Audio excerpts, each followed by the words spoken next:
Yeah. Who needs one, right?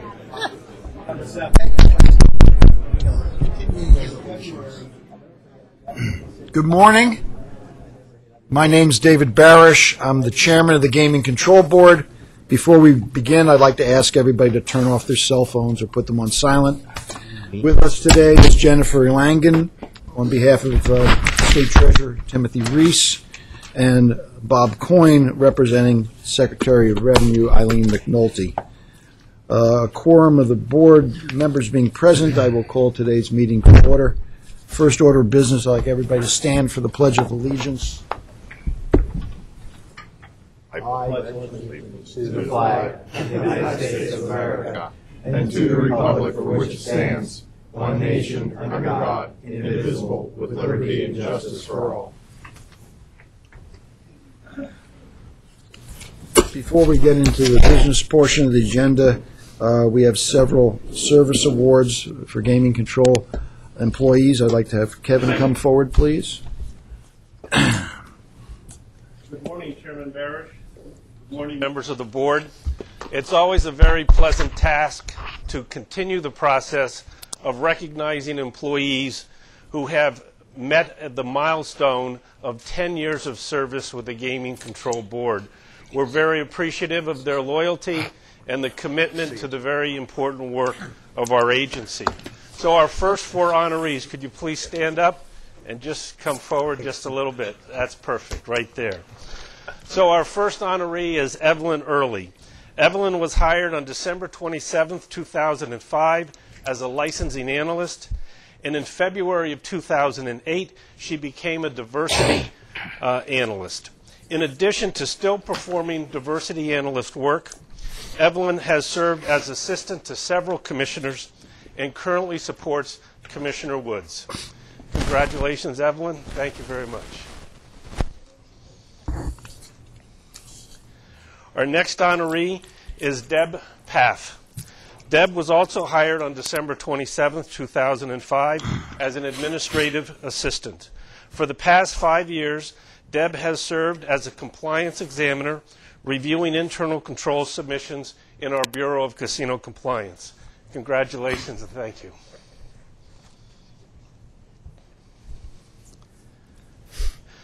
Our third honoree is Sean Hannon. Sean was so excited to become employed by the Gaming Control Board that he chose December 31st, 2005 as his first day of employment.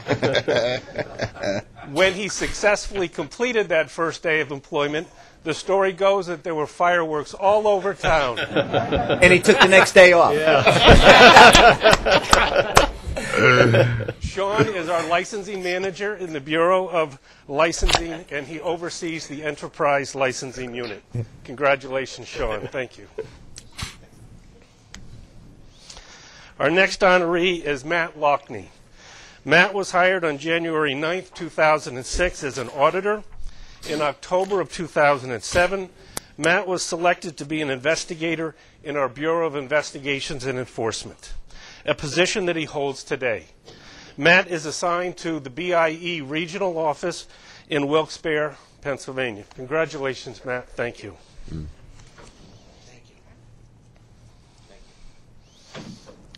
Okay, could I have the...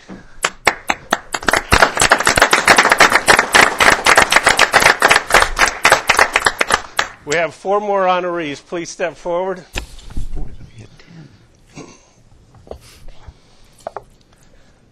That's good. Excellent. Okay, so our next honoree is John Zukowski. John was hired on January 9th of 2006 as a licensing analyst. John remained in the Bureau of Licensing until January of 2014 when he was selected as an investigative analyst in the Bureau of Investigations and Enforcement. In that role, he performs gaming and non-gaming employee investigations, as well as tavern gaming background investigations. John, congratulations. Thank you. Our next honoree, Paul Morrow. Paul was also hired on January 9th of 2006 as an investigative supervisor in the Bureau of Investigations and Enforcement. In April of 2007, Paul was promoted to deputy director, And then in May of 2012, he became the Bureau of Investigation and Enforcement Director, a position that he holds today. Thank you very much, Paul.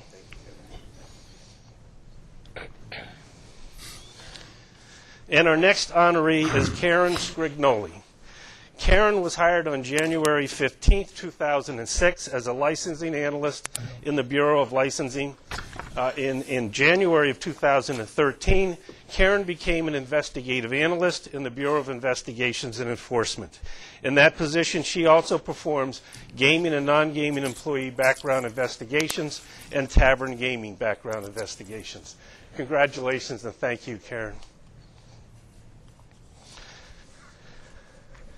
And our final honoree today is Jerry Stoll. Jerry was hired on January 7, 2006 as an investigator and was soon promoted to investigative supervisor. In November of 2007, Jerry was selected to be a senior casino enforcement supervisor. And then in January of 2010, he became the director of the Bureau of Casino Compliance, a position that he holds today. Congratulations. Thank you, Jerry.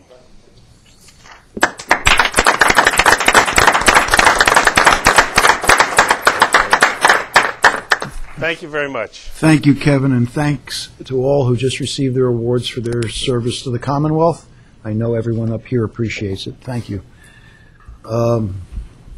Way of old business, the board held an executive session yesterday on January 12th for the purpose of discussing personnel matters and to conduct quasi-judicial deliberations relating to matters being considered by the board today.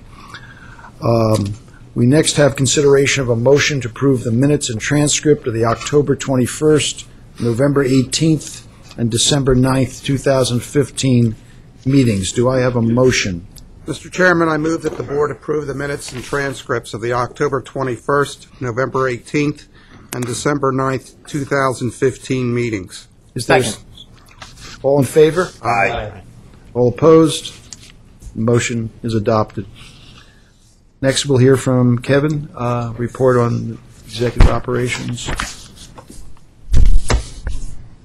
Thank you. The first matter that I would like to report on today is the successful beginning of the Sugar House Casino expansion project.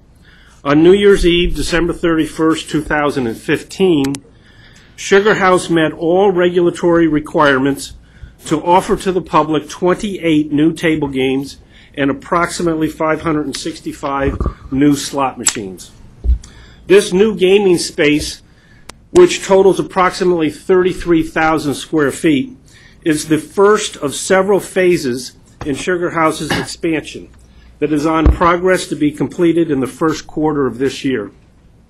An additional 13 table games located in a new high-limit area should be operational in the next week or two.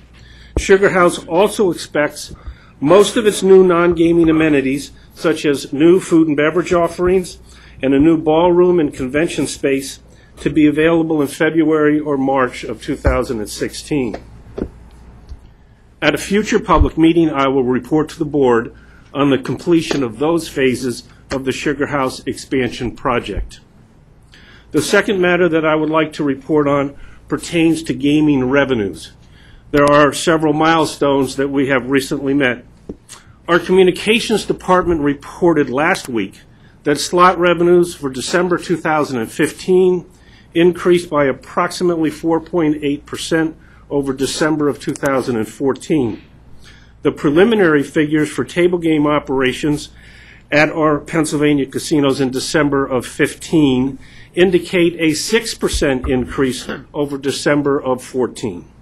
Most significant, however, is the fact that the table game revenues last month totaled in excess of $72 million, which represents the single highest revenue month for table games since tables were authorized by the General Assembly in 2010.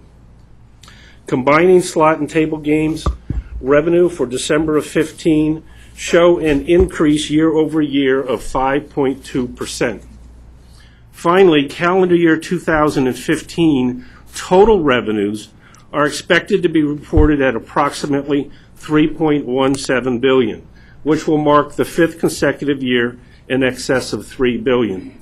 And that will represent approximately a 3.4% increase over calendar year 2014, when total revenues were $3.07 billion. So that's good news, and it's a good omen for the future in the Commonwealth of Pennsylvania. Thank you, Chairman. Thank you. Next, Dave Wren, Director of Financial Management. Good morning, Chairman and members of the board. 1 second, please, Dave. Dave, I just want to do a quick introduction. I'm just happy my daughter made it here. My daughter, Courtney McCall, who is the president of Student Council at Marion Catholic High School, and Tim Busher, who is vice president of Student Council at Marion Catholic High School, are shadowing me today. So they're here to learn about the Pennsylvania Gaming Control Board and what we do. We'll try to give them a good lesson. Why don't you stand up so everybody can see you and say hello.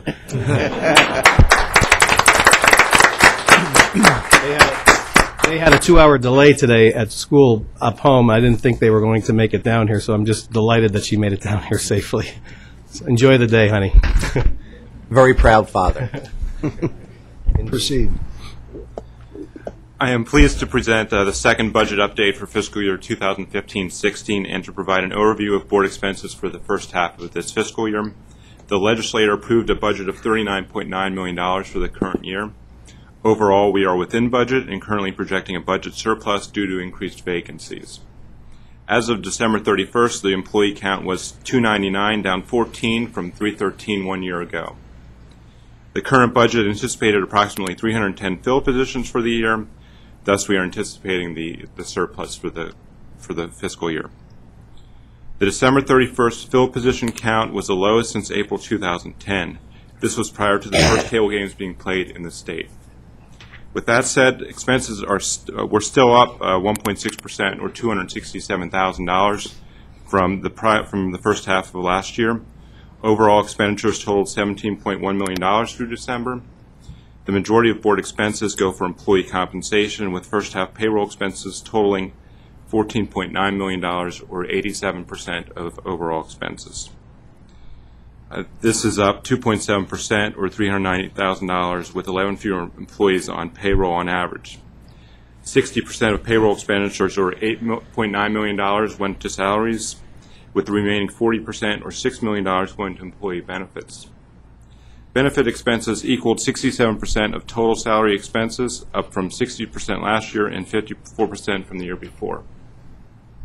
Operating and fixed asset expenses recorded in the first half totaled $2.1 million, or 13% of overall board expenditures. This total is down $123,000 from a year ago. The highest operating expenses by category were rentals and leases, totaling $926,000, or 45% of operating expenses.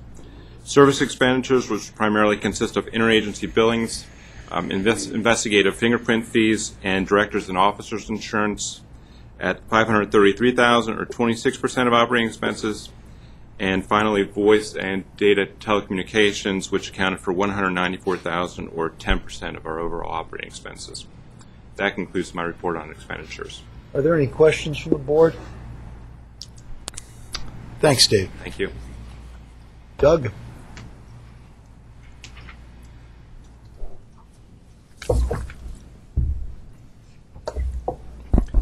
Good morning, Chairman, members of the board. We have just 4 items today for your consideration. They include withdrawals, a report, and 2 report and recommendations. Deputy Chief Counsel Steve Cook is here to present each of those 4 items. Morning. The board has received 4 unopposed petitions to withdraw the applications or surrender the credentials of individuals or businesses. The persons and entities subject to these petitions are as follows, and just for the court reporter's benefit, I'll provide these names and spelling after the meeting. The persons and entities are Paul Quinlan, Alliance Holding Company, Bally Gaming International Incorporated, and Michael Quartieri.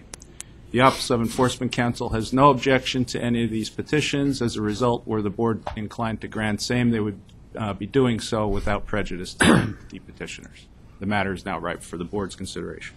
Questions or comments from the board? May I have a motion? Mr. Chairman, I move that the board issue orders to approve the withdrawals and surrenders as described by the Office of Chief Counsel. Second. All in favor? Aye. All opposed? Motion carries.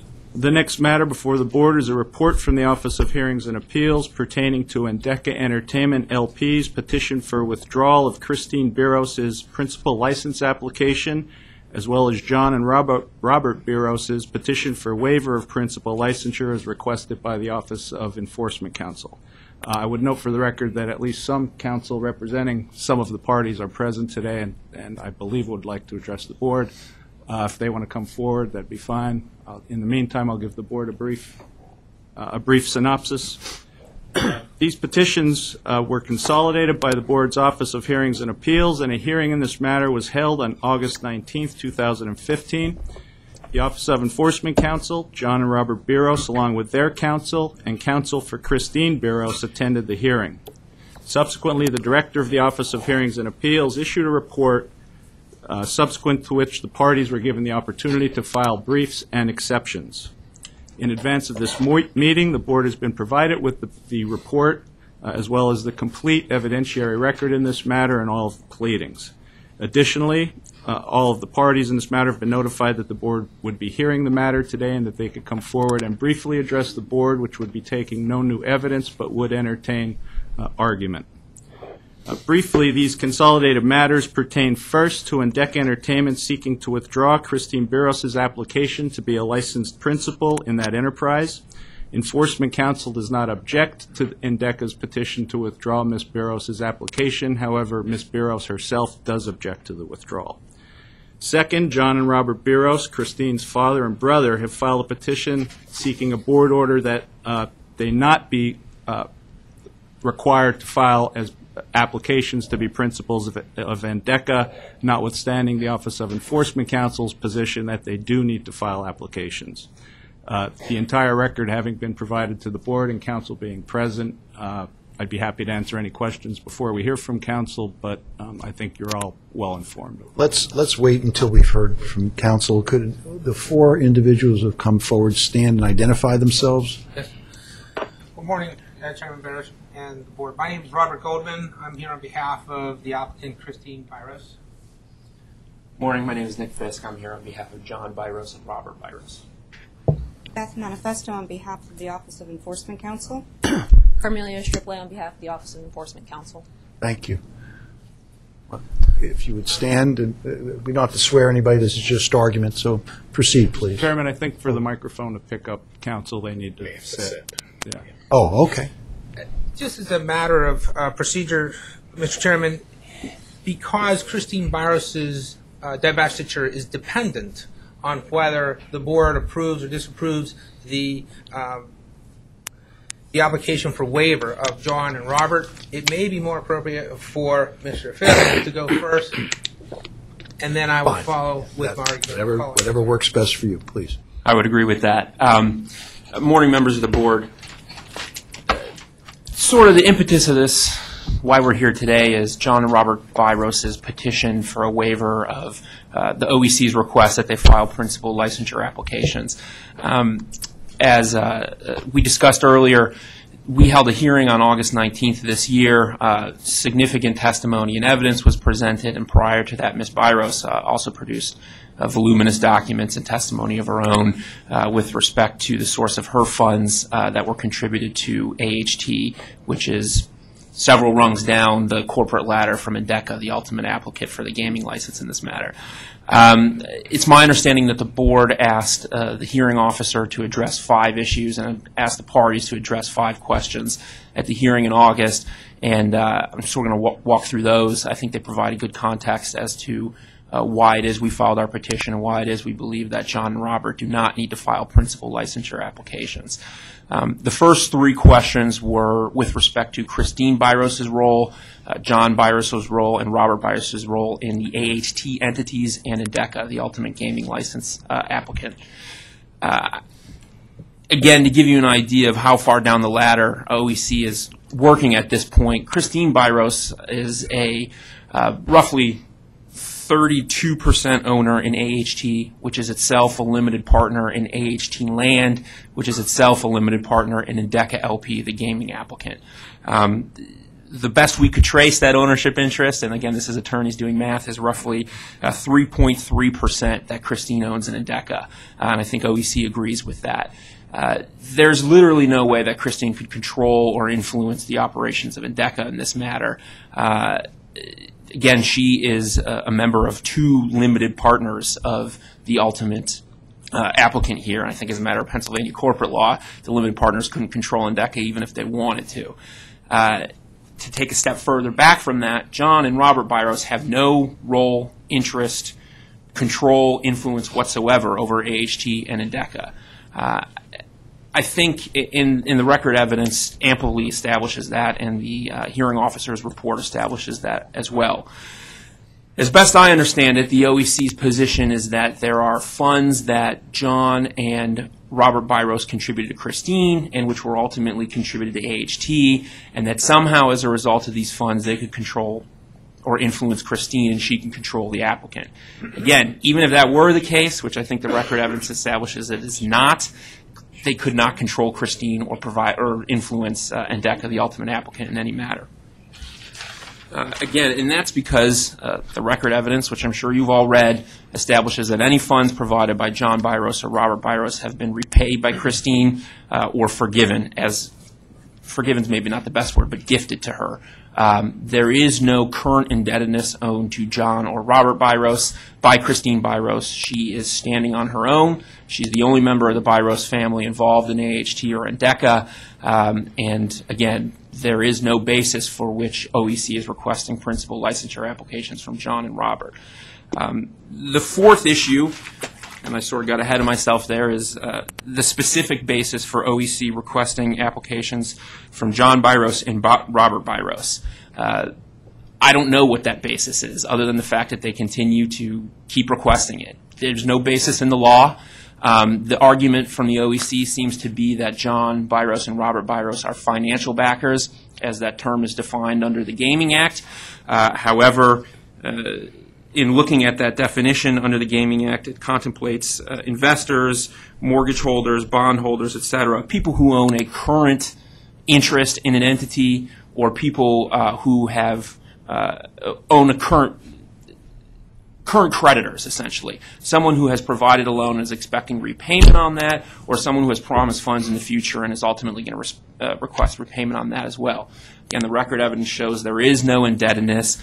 As far as I know, again, John and Bob have no role in AHT, but as far as I know, there is no expectation that Christine can contribute any further funds to AHT in the future. The funds that have been contributed are the funds that she needs to contribute.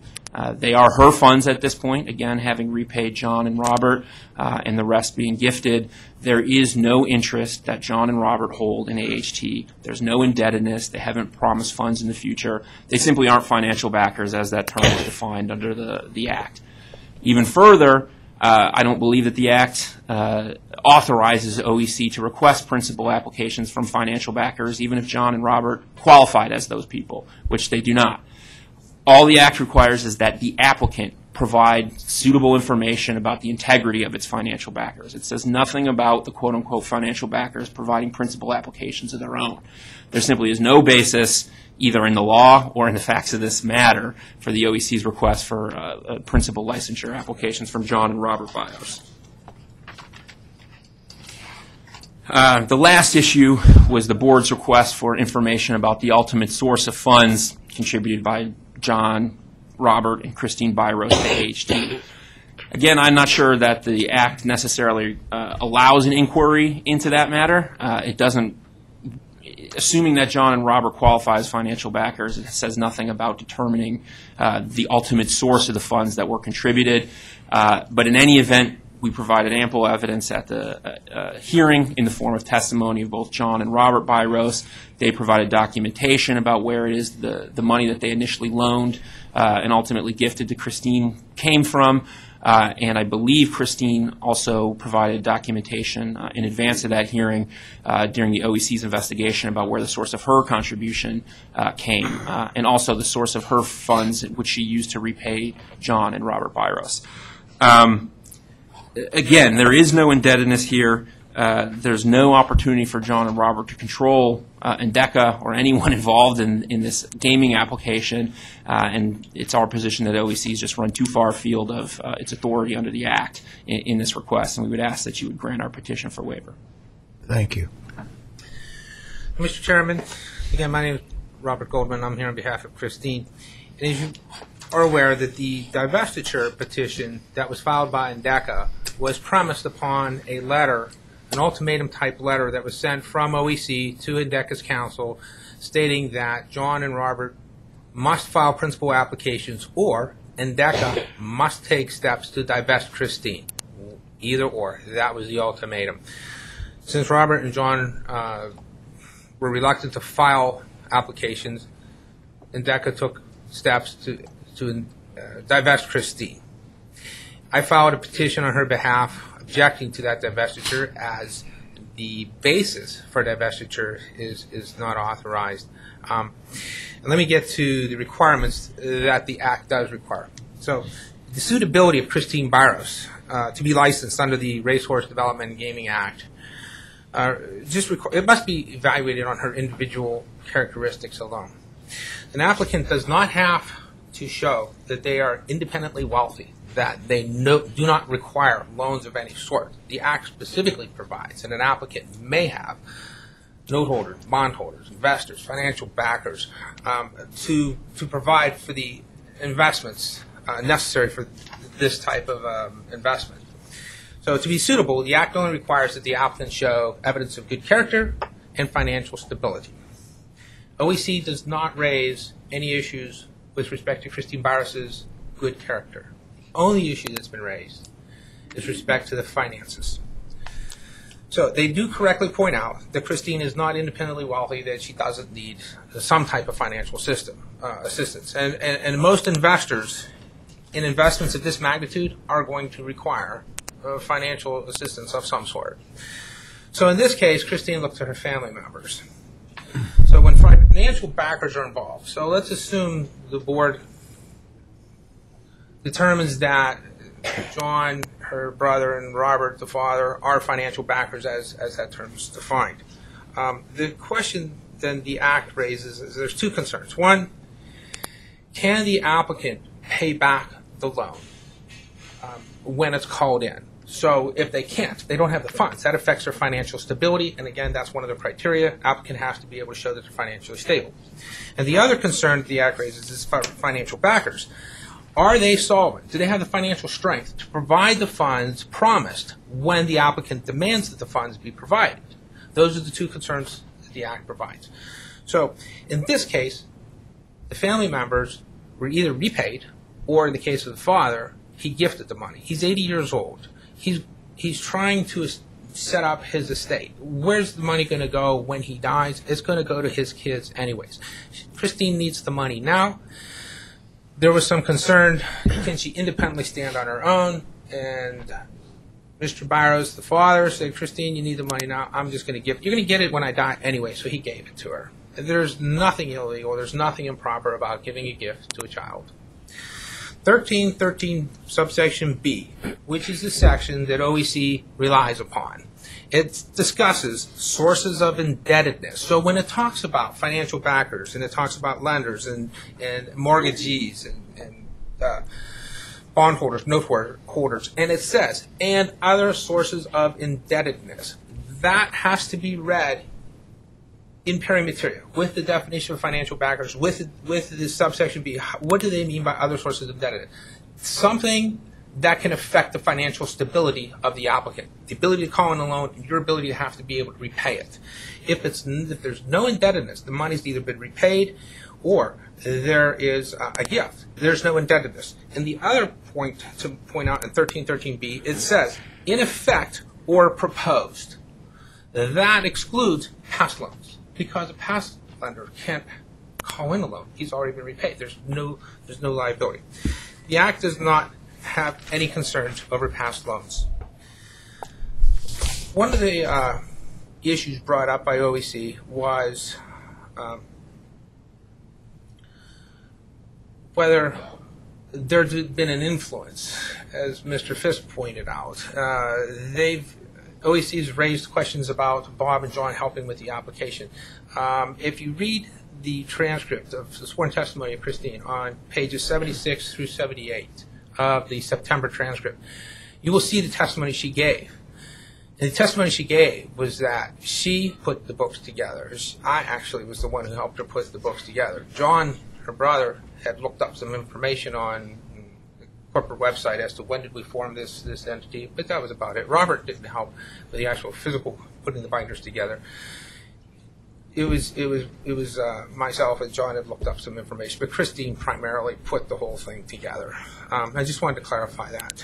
So, OEC has demanded that Christine's financial backers submit principal applications, and as a board, you have to ask yourself first, as Mr. Fisk pointed out, does the Act authorize OEC to require financial backers to file applications?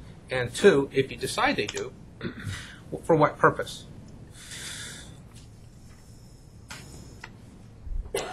The Act requires financial backers to be solvent, like I said, to be able to provide the funds they promised when the applicant asked. In this case, the funds came from Robert and John. They've already been provided. They've been repaid or gifted. There are no outstanding debts. There's no ability to affect their financial stability. There's no more capital calls that we're aware of that Christine's going to be called upon to invest into AHT. At this point, we're done. The ultimate source of funds, that was inquired into by the hearing officer and Linda Lloyd. And that was a hearing that lasted most of the day, in which John and Robert both testified.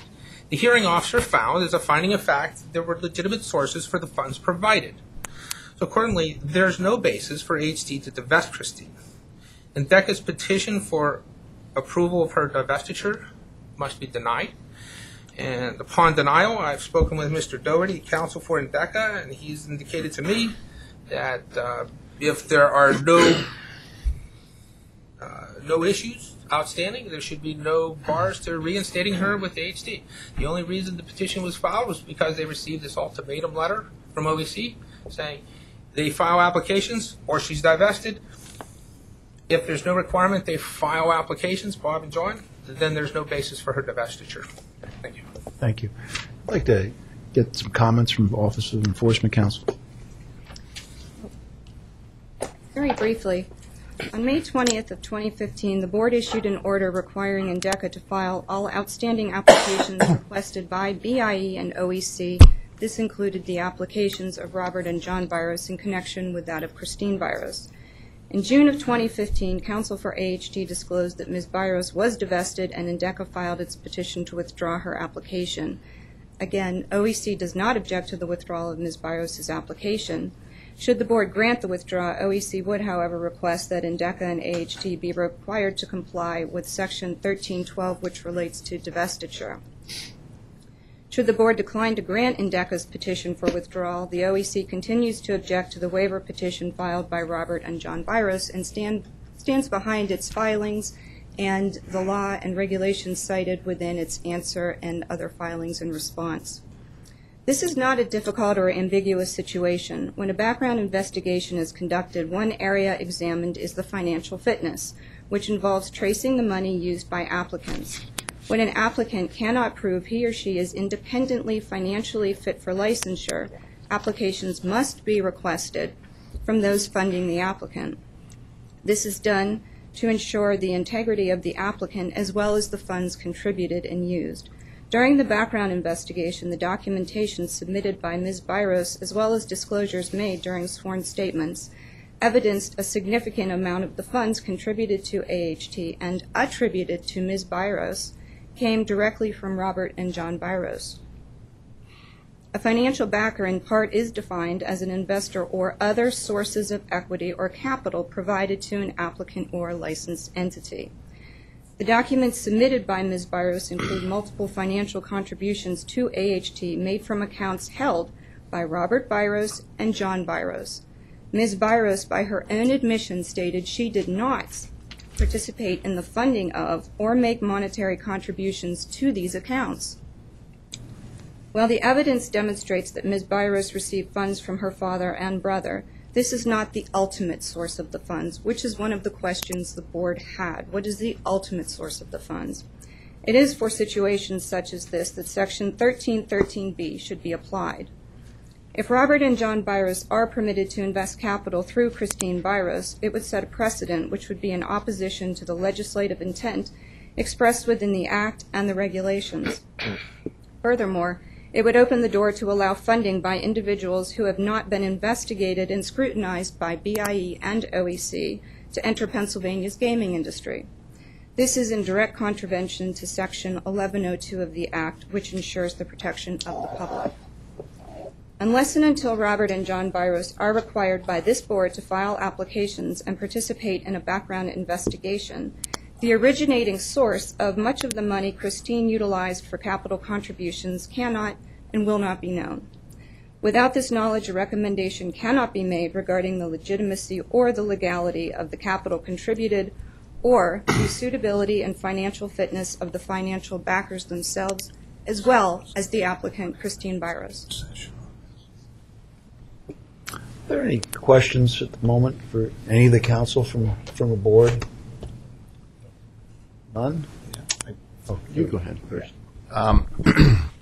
To OEC, I listened to both sides. I mean, so the rub of this argument, of your argument, is that you do not know the source, the ultimate source of the funds that went from father and son to the daughter and sister. Is that correct? So you know they came from the father and the brother, but you don't know where they got that money to pass to the sister. Is that correct? Right, and just to add something, Commissioner Fite, the funds that were used, to keep in mind what the relevance is of that funds and how significant they are, those are the underlying funds that were used to purchase the land in connection with Endeca. So the actual land used that's going to proposed to be used for the racetrack, those funds ultimately stem from Robert and John Byros in part. That's where you have the source of equity or capital, because the capital contributed by Ms. Byros was from funds received by her father and brother. That money was used to purchase the land for the Endeca project. And so when you asked about the source of those funds, the ultimate source, I mean, I understand how people get money. They work, they have businesses, and ultimately, money accumulates and they use it to purchase the land or whatever. Were you not able to find out what the source of those funds? And again, I'm not taking their side necessarily, but sources of funds can accumulate from interest on money. They can accumulate from gifts from other people. They can accumulate from 20 businesses that they own. They can accumulate from wages that they've owned. I mean, I could see how, when you're dealing with a couple of $1 million like you are here, that, the confluence of that money can come from 10 different sources. So, I mean, to be able to go back and say, I want to know where that $1.5 million from the dad or the $800,000 or $400,000 from the brother came from. I mean, I can understand from their standpoint that's a difficult task. Part of the requests that were made as part of the exhibits filed in connection with the waiver petition from OEC included the requests for that type of documentation and information from both Robert and John Byros in methods that would have been easier for the Bureau of Investigations and Enforcement to determine the source of those funds. Things like proof that the companies where the checks came from, that those companies existed. Things like tax returns. Things like copies of sources of, okay, if you're saying this is a business, show us that it exists. These were the types of requests that were made by the Office of Enforcement Counsel. In response, what we received were documentation and letters declining to provide that information from Ms. Byros and in affidavits provided by Robert Byros and John Byros. Without that information, determining even if what's being said or where the money that we can trace, if that's a valid source, is nearly impossible because we don't have the supporting documentation to confirm it. BIE cannot continue their investigation and verify even that information without the applications. We went as far as we could go with Ms. Byros in terms of making requests. Ultimately, it came to the point that determining, okay, if there's going to be further information to make sure that we're ensuring the integrity of gaming, ensuring the integrity of the source of the funds, we were going to have to request applications from Robert Byros and John Byros because they were the source of the equity or capital that was contributed by Ms. Byros. Thank you. Counselor, what do you have to say to that? Yeah, if I can respond briefly to that. I think initially it needs to be noted that the ultimate source of the funds is really irrelevant here. I mean, the money has been repaid. It doesn't matter where John or Robert's money came from initially. The question should be, where did Christine get the money to repay John and Bob back? The money is not currently in AHT. Well, the money was gifted, though, so, I mean, it was, you know, That's part fair. of it was repaid, and we do have an obligation on this board to determine the source of funds that are invested in gaming endeavors. So for you to say, you know, it doesn't matter, it does matter. If that money came from a gift, I want to know who made the gift and where they got the money. And I think that's a fair question for the gift. With respect to the money that's repaid, I don't think it's a valid inquiry or a relevant inquiry. But with respect to the gift, John and Robert Byros came here, provided testimony about the source. Well, Robert Byros is the one who gifted some of the funds, and he provided testimony about where those monies came from. And they were all legitimate business interests. He owns a number of properties, both mobile home properties and large-scale shopping plazas that generate significant money.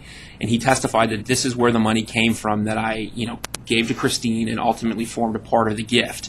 I just think it's a bit disingenuous to sit here and say that OEC hasn't been provided the opportunity to inquire into that. They've asked Christine about it. They've asked John and Robert about it, and they were provided with answers. And I think the hearing officer provided that information in her report.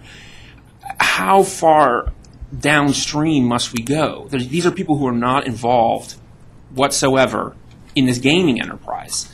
And I think you are right as well. We're talking about significant amounts of money, and I don't know that anyone could pinpoint every single dollar that was contributed. But again, Robert Byros in particular provided testimony about the legitimate source of these monies from his investment properties.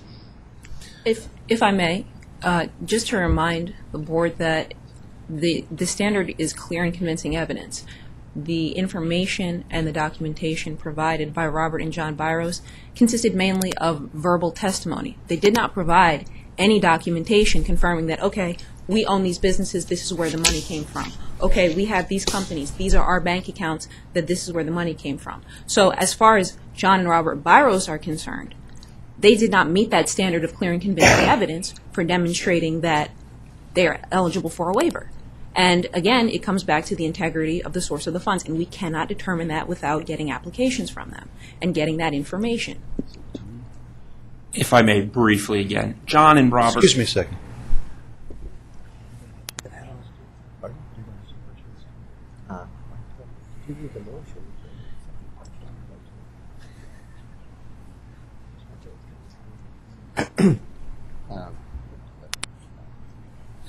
Proceed. I was just going to say that John and Robert don't have any obligation to meet any standard by clear and convincing evidence. That's the applicant who has to provide clear and convincing evidence of the integrity of her financial backers. Again, Christine has provided substantial documentation about the bank accounts that are involved here, some of which are named after the enterprises that Robert owns, Empire Village Center, things of that nature. I don't know how clear you need to be that that's the account in which the rental income for those properties are deposited. Mr. Chairman, just one question. One second. Chairman, excuse me, Commissioner Moscato. Thank you very much, Mr. Chairman. My colleague, Commissioner Fite, did touch on part of what I was going to ask, but Mr. Goldman alluded to a letter that OEC sent to Christine, or to Indica, I'm sorry, pretty much giving them an ultimatum. Is that correct? That's correct. did OEC send that letter giving them an ultimatum, either we get this or she's out? The letter that was sent that Mr. Goldman is referring to is the letter from March 10th, 2015, which outlined a series of deficiencies with the INDECA application. The ultimate statement in the letter was that if these things were not met, meaning that all of the deficiencies were not met, that eventually the INDECA project would be recommended for denial. Then, on April 15th, INDECA was recommended for denial by the Office of Enforcement Counsel, and that letter was again later amended to reflect the documentation that the Office of Enforcement Counsel did receive, and an amended letter of denial was then sent out on May 15th of 2015, reflecting the current deficiencies. So with respect to the BIROSs, it was not a letter that just targeted the BIROSs. It was the entire INDECA project and all of the deficiencies that were noted. When there was a recommendation of denial made, it was with respect to all outstanding deficiencies, which included the failure of Robert and John Biros to file applications, as requested by the Office of Enforcement Counsel. So, Mr. Goldman? Yes, that letter did say it is an exhibit that's been submitted to the board for its consideration, but in that letter, I believe it's items 7 and 8. 7 being Robert Biros file on principal application or Christine be divested. 8, John Biros file on application or Christine be divested. That was it. I would also add that the lack of a better word, the threat or ultimatum was repeated in a conference call with the hearing officer immediately prior to the hearing on August 19th, 2015. I don't know the source of, the animosity towards the Biros family, but it seems to be a repeat effort by OEC to make this as difficult as possible for Christine's application. Commissioner Let me Woods. just ask a question. INDECA is ultimately the entity before us, will be before us for licensure. Christine's relationship with INDECA is a contractual matter? Yes, she is, through AHT. There's an agreement, there's a partnership agreement between INDECA and AHT. Christine is just as a member of American Harness Tracks. Right. So before us today is Christine asking to be kept a part of this deal, but not INDECA asking that. If I understand correctly, you've referenced that if indeed the viruses no longer need to file, then they would have no objection to Christine remaining a part of this endeavor. That's my understanding. When I spoke to Mr. Doherty, who's not here, he said so long as there's no objections other than this one, there's no basis to divest her. They would have to reinstate her. I'm questioning why we are involved in a situation in which the family is dealing with INDECA when we are licensing INDECA, and they have the right to bring before us whatever partnership they so desire for licensing, and we look into the history, as OEC has already done, of all the funds. INDECA is asking for this board's approval to divest Christine. Mm-hmm. And we are saying that this board should not approve the divestiture of Christine. She has not done anything to warrant divestiture. She has been compliant. There's no questions as to her good character. The only basis for the divestiture requested by INDECA was the threat made by OEC, and OEC's threat was it was unreasonable because. But we don't have INDECA before us sitting here stating that is the reason. You're representing. It's in their petition. Right. It's in the petition that's a matter of record. It's pleaded before this court. And I'm just basically just citing from the petition that's on record. I'm not representing INDECA's. No, but you are representing that if that's withdrawn, the request for that they would then be allowed to be put in there. That was my I'm just repeating my conversation with Mr. Doherty, right? Thank you. Commissioner Woods, if I could just quickly clarify the record. What's before the board is a petition to withdraw Christine's application, not approve a divestiture. Right. We don't get involved in corporate affairs of applicants. What we do is we require applicants to get permission. At this juncture, I'd suggest that we go into executive session for about 10 minutes, unless the board has other questions at the moment. Please. If I can. Mr. Goldman. Yes. Doesn't the Gaming Act authorize INDECA to file a motion to withdraw Christine's application? And isn't any problem that follows between Christine and Endeca a matter for perhaps contract law or a civil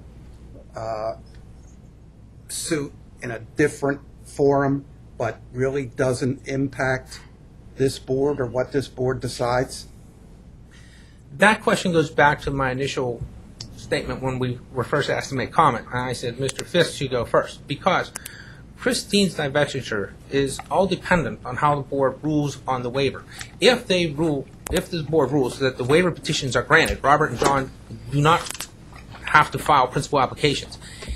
If Endeca were to then say, despite it, we're not going to take her back, we're not going to reinstate her, yes, then I have a corporate action with Endeca and not this board. But to the extent this board rules that Robert and John must file applications, that affects Christine's standing within the AHT. So to answer your question, it's the corporate dispute with Christine and Endeca does not necessarily involve a direct decision by this board. It is indirectly affected by how this board rules on those waiver petitions. And since Endeca did file a petition to approve the divestiture, that's why we're here, because we're asking that you do not approve that divestiture petition. Okay. Or the withdrawal petition would be probably more second. accurate. I just want to clarify, what are we voting on today? Because I think he just confused it a little bit from what you said before. Well, I think he just clarified it. It is a petition to withdraw, well, part of it is a petition to withdraw Christine's application. The basis for that might be the divestiture from American Holdings, or the AHT, but the matter before the board is our slot machine applicant, Category 1 applicant, has filed a petition to withdraw her application. They cite the divestiture, but the board is not being asked to pass judgment on the divestiture. Right.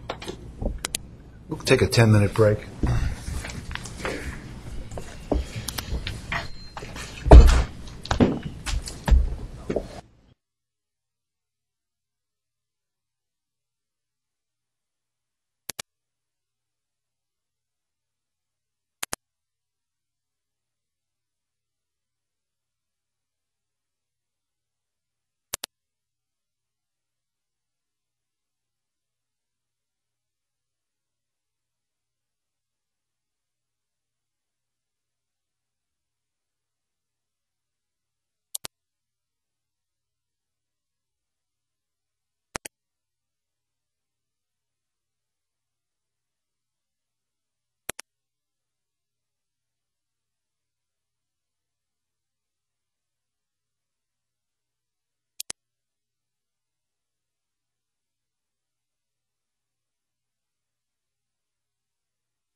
Any further questions or comments from the board at this juncture? If not, may I have a motion? Mr. Chairman, I move that the board grant Endeca Entertainment's petition to withdraw the principal application of Christine Byros without prejudice, and that the petition for waiver of principal licensure of John and Robert Byros be dismissed as moot. Second.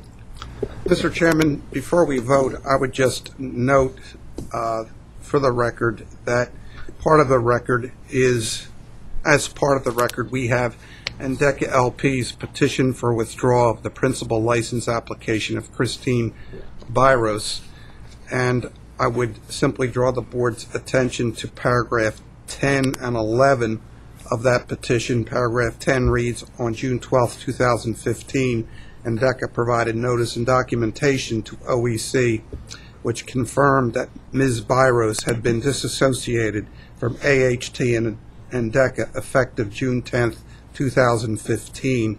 A true and correct copy of the June 12, 2015 correspondence is attached hereto as Exhibit H. And paragraph 11, Ms. Byros no longer qualifies as a principal under PA Code 433A.3 because she no longer holds a direct or indirect ownership interest in Endeca or its affiliated entities and does not have the ability to control Endeca or its affiliated entities.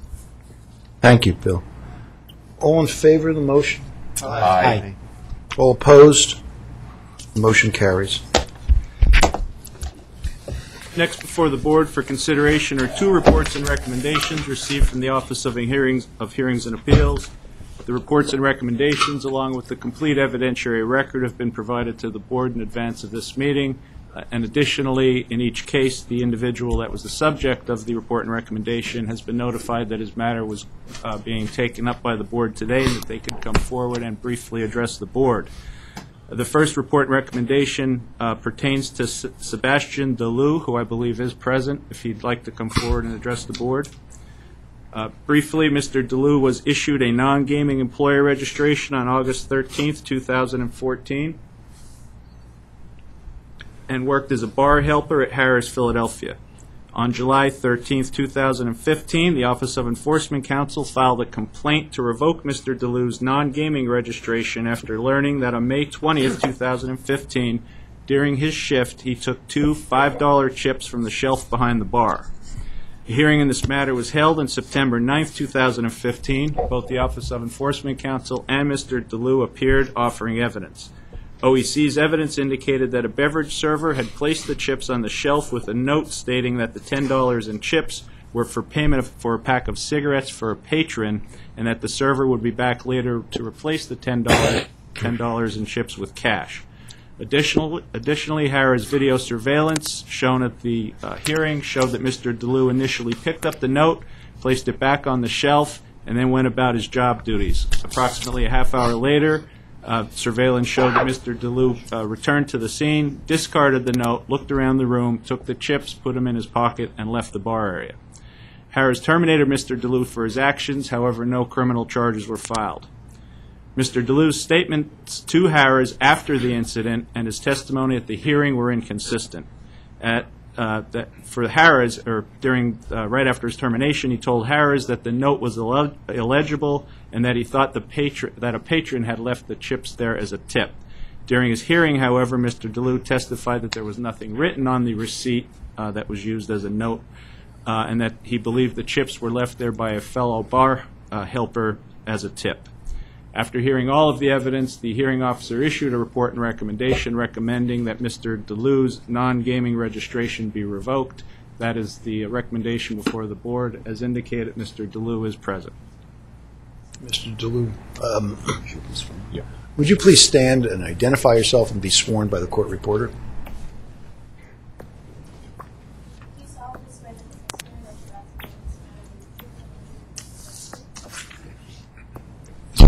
Could you say yes? Yes. Thank you. Give me a little bit louder. Yeah, you can sit down because we won't hear the microphone. Proceed with whatever you have to say. Good morning, the board, the Chemical Control Board. My name is Sebastian Dolu. I was one of the workers of the bar porter at the Harvard Casino, 2015. Mr. Chairman, could you ask the witness to speak into the microphone? Yeah, you probably have to get closer. We're having trouble hearing you. Oh, I'm sorry. Go ahead. The recommendation were made. Well, I just want to briefly address the board on what happened during my dismiss of the casino. I was a bar porter at the casino. Overnight, I worked at 3 to 11 a.m. Mostly, we get tip from the bar porter. I went at my shift. When I was trying to sell at the bar, I saw the tip on the counter. After I saw the tip, I thought it was my colleague bar porter put the tip with the paper, the red tip, $10 tip sitting on the bar. After I went down, I get my friend who always put the tip on the bar. When I came back, I never see him when I went. When I came back, after doing my work, I took the tip and put it in my pocket. On the very morning, my manager came in. I thought this tip would belong. She never said anything to me. I left on my 2 day off. I went. During my return, I saw a girl who put the tip on the bar when I was doing my work in the other bar. Someone who got fired, and during our conversation, I asked her, but why is the girl fired? It's by one of my colleagues, Corin King. And she said, oh, maybe it was some tip got missing from the bar on Wednesday. I said, which tip? She said, I put a tip on the bar. I said, but why indicate that you put a tip? She said, I put a cigarette, it will belong to a cigarette. So I put a tape on the bar. So I said, but those tape, I took the tape. I thought it was my tape. Quickly, I went downstairs to my supervisor and told him about that. I said, during my absence, the girl told me that she put a tape on it, but during that very day, I took the tape that I thought it would belong to me. When my manager came, she never said anything. So in return, on the 23rd, she called me downstairs and she started to ask me. She said, during on Wednesday night, did you saw any tape on the bar? I said, yes. She said, but why you have to take it? I said, oh, I thought it was for me. I thought my friend bar put a live tape on the bar. She said, okay, we're going to investigate. After the investigation, she said I would know more to be working with the casino. I said, oh, it was not intentional. I thought it was because usually we get a tip. She said she cannot do anything because she already went to the surveillance and she saw me taking the tip. So I said, it's not my way. I've been working in the casino for 3 years and I never have a written document on this such issue. So how can you do this? She said she cannot do anything. So I'm addressing the board this morning because the recommendation is already made. I don't know whether they're going to revoke or revoke my license, but it's not my doing. I just want to address the board that what happened. I'm not someone who can take somebody things not belong to. I will testify. I went to the office. I told them that I took the tape, but I did never deny it. After my 2 day off, I came. So I want to address the board that and appeal to them that it's not my way. Okay. Are there any questions? Yeah, can we hear from OEC on this? And thank you, Mr. Chairman. Initially, everything Mr. DeLewis stated is accurate. Initially, when we filed a complaint, we were not entirely sure of whether or not Mr. DeLue stole the tip and tried to secret it or not. That came out through the hearing. If the board is inclined to do a suspension served, OEC would be fine with that. If the board is inclined to show Mr. DeLue some sort of compassion and reject the report and recommendation, OEC would be fine with that. The purpose of the filing was to get to the bottom of the facts. Mr. DeLue did take the $10. He was off for 2 days afterwards. He did tell his supervisor that he was the one that took the $10. So I would leave it to the board's discretion on how they want to deal with the matter. Thank you. Mr. Chairman? What's your status with Harrah's now? Come again, sir? Are you still employed by Harrah's? No, I was dismissed because of that. Okay. Yeah, he was terminated. Right. I just want to understand. I just have a question. How long ago were you terminated, sir? How long ago did you lose your job? I lost 8 months in May 23rd. Have you been working since then, or are you out of work? No. Okay. May I have a motion on this? Mr. Chairman, I move that the board reject the report and recommendation issued by the Office of Hearings and Appeals regarding the revocation of Sebastian DeLue's non-gaming employee registration, and that we reject it based on time served. We're going to give him a second chance, but if he comes before this board again with any kind of issue, that we will in fact reject his license. We're going to give you a second chance, Mr. DeLue, and that would be my motion, Mr. Chairman. Thank you. Is there a second? Second. All in favor? Aye. All opposed? Motion's adopted. Thank you for coming, Mr. DeLue. Thank you, sir. The final report and recommendation before the board today pertains to James Watford, Jr. Mr. Watford was issued a non-gaming employee registration in July of 2010 and also worked as a bar back at Harrah's Philadelphia Casino and Racetrack. On May 28, 2015, the Office of Enforcement Counsel filed a complaint to revoke Mr. Watford's non-gaming employee registration for failing to maintain suitability. Specifically, evidence showed, and Mr. Watford acknowledged, that he picked up an envelope dropped by a patron which contained $380 in cash, subsequently placing the money in his locker. Mr. Watford's actions were also picked up by surveillance. An enforcement action was brought. Mr. Watford requested a hearing. However, he did not attend that hearing.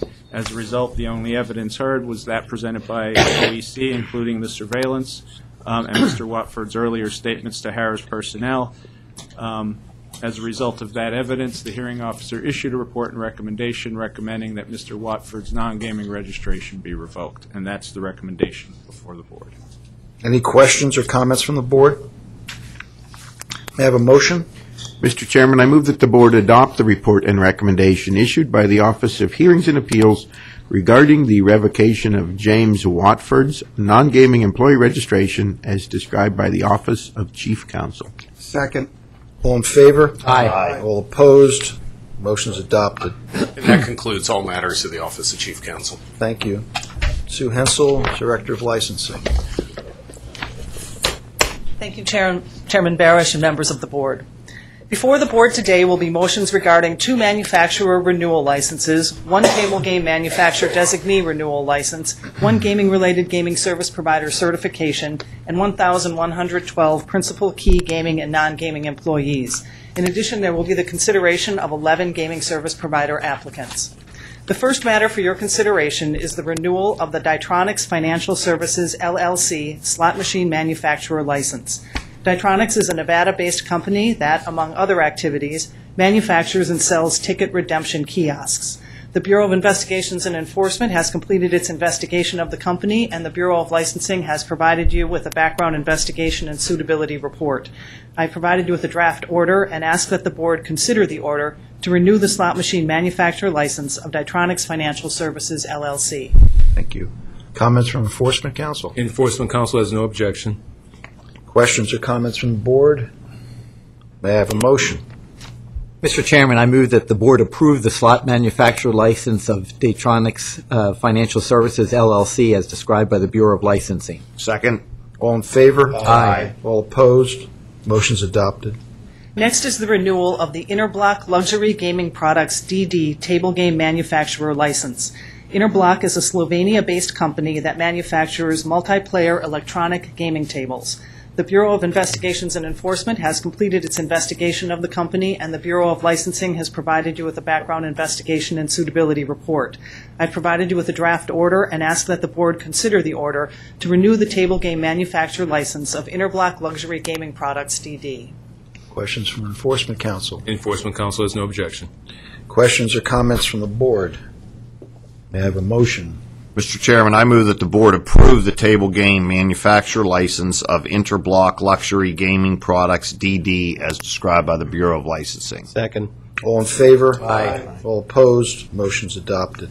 Also for your consideration is the renewal of the manufacturer designee license for Interblock USA LC. Interblock USA is a Nevada-based company that sells and services the table games manufactured by its parent company, Interblock Luxury Gaming Products. The Bureau of Investigations and Enforcement has completed its investigation of the company, and the Bureau of Licensing has provided you with the background investigation and suitability report. I have provided you with a draft order and ask that the Board consider the order to renew the manufacturer designee license for Interblock USA LLC. Comments from Enforcement Council? Enforcement Council has no objection. Questions or comments from the Board? May I have a motion? Mr. Chairman, I move that the Board approve the table game manufacturer designee license of Interblock USA LC as described by the Bureau of Licensing. Second. All in favor? Aye. All opposed? Motion's adopted.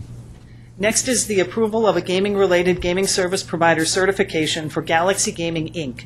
Galaxy Gaming is a Nevada-based company that designs, develops, and markets side bets and table game variations. The Bureau of Investigations and Enforcement has completed its investigation, and the Bureau of Licensing has provided you with a background investigation and suitability report. I've also provided you with a draft order and ask that the Board consider the approval of a gaming-related gaming service provider certification for Galaxy Gaming, Inc. Comments from Enforcement Council? Enforcement Council has no objection. Questions or comments from the Board? May I have a motion? Mr. Chairman, I move that the Board approve the gaming-related gaming service provider certification of Galaxy Gaming, Inc. as described by the Bureau of Licensing. Second. All in favor? Aye. All opposed? Motion is adopted. Next, our principal and key employee licenses. Prior to this meeting, the Bureau of Licensing provided you with a proposed order for 2 principal and 1 key employee licensees. I ask that the Board consider the order approving the licenses. Comments from Enforcement Council? Enforcement Council has no objection. Questions or comments from the Board? May I have a motion? Mr. Chairman, I move that the Board approve the issuance of principal and key employee licenses as described by the Bureau of Licensing. Second. All in favor? Aye. All opposed? Motion's adopted. Also for your consideration are temporary principal and key employee licenses. Prior to this meeting, the Bureau of Licensing provided you with an order regarding the issuance of temporary licenses for 2 principal and 24 key employees. I ask that the Board consider the order approving the licenses. Comments, Cyrus? Enforcement Council has no objection. Questions or comments from the Board? May I have a motion? Mr. Chairman, I move that the Board approve the issuance of temporary principal and key employee credentials as described by the Bureau of Licensing. Second. All in favor? Aye. All opposed? Motion's adopted. There are also gaming permits and non-gaming registrations. Prior to this meeting, the Bureau of Licensing provided you with a list of 758 individuals to whom the Bureau has granted temporary or full occupation permits, and 293 individuals to whom the Bureau has granted registrations. I ask that the Board consider a motion approving the order. Comments from Enforcement Council? Enforcement Council has no objection. Question or comments from the Board? May I have a motion? Mr. Chairman, I move that the Board approve the issuance of gaming employee permits and non-gaming employee registrations as described by the Bureau of Licensing. Second. All in favor? Aye. All opposed? Motion's adopted. Next, there are recommendations of denial for 1 gaming and 2 non-gaming employee applicants. In each case, the applicant failed to request a hearing within the specified time frame. The Bureau of Licensing has provided you with orders addressing the applicants, who the Office of Enforcement Counsel has recommended for denial. I ask that the Board consider a motion approving the denials. Enforcement Council? Enforcement Council continues to request denial in each instance. Thank you. Questions or comments from the Board? May I have a motion? Mr. Chairman, I move that the board deny the gaming and non-gaming employee applications as described by the Bureau of Licensing. Second. All in favor? Aye. All opposed? Motion's adopted. We also have withdrawal requests for gaming and non-gaming employees. In each case, the permit or registration is no longer required. For today's meeting, I have provided the board with a list of 27 gaming and 2 non-gaming employee withdrawals for approval. I ask that the board consider the orders approving the list of withdrawals. Enforcement Council? Enforcement Council has no objection. Questions or comments from the board? May I have a motion? Mr. Chairman, I move that the board approve the withdrawals as described by the Bureau of Licensing. Second? Second. All in favor? Aye. All opposed? Motion's adopted. Next, we have an order to certify the following gaming service providers: Core BTS, Inc., PSF Acquisition Co., LLC, and Steel Fab of Virginia, Incorporated. I ask that the board consider the order approving these gaming service providers for certification. Enforcement Council? Enforcement Council has no objection. Questions or comments from the board? May I have a motion? Mr. Chairman, I move that the board issue an order to approve the applications for gaming service provider certification as described by the Bureau of Licensing. Second. All in favor? Aye. All opposed? Motion's adopted. Finally, there are gaming service provider registrations. The Bureau of Licensing provided you with an order and an attached list of 8 registered gaming service provider applicants. I ask that the board consider the order registering these gaming service providers. Comments from Enforcement Council? Enforcement Council has no objection. Questions or comments from the board? May I have a motion? Mr. Chairman, I move that the board issue an order to approve the applications for gaming service provider registration as described by the Bureau of Licensing. Second. All in favor? Aye. All opposed? Motion's adopted. That concludes the matters of the Bureau of Licensing. Thank you. Next up, we have Office of Enforcement Counsel. As a first order of business, I would ask Cyrus to provide a brief update on the status of the Category 1 application of Endeca Entertainment, particularly focusing on Endeca's compliance with the board's May 20th, 2015 order, which established a series of deadlines. If you could, Mr. Petrie. Good day, Chairman, members of the board. As the board is aware, on May 20th, 2015, Endeca was conditionally granted an extension of time pursuant to 6 conditions. Condition 1 was that Endeca shall complete all requirements of licensure by November 20th, 2015. On November 20th, 2015, Endeca submitted various filings to the Bureau of Licensing and the Office of Enforcement Counsel. The information was reviewed and processed by the Bureau of Licensing and reviewed by appropriate personnel within the Bureau of Investigations and Enforcement. Due to the confidentiality of the information submitted and the procedural due process constraints, I am unable to comment publicly with specificity regarding the information submitted or any specific steps undertaken by board staff. However, I can inform the board that the information received thus far contains, amongst other filings and documents, an application for 1 new entity and 1 new individual, which until this filing had no known relationship to the project and who had never filed an application or done any business with the agency in the past.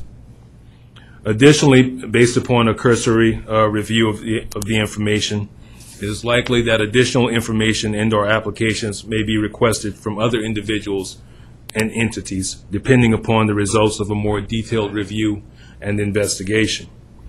The information submitted on November 20th remains officially within the Bureau of Licensing as a normal course of business, and since November 20th, 2015, the Bureau of Licensing has been in constant contact with the appropriate Endeca personnel to cure various application deficiencies.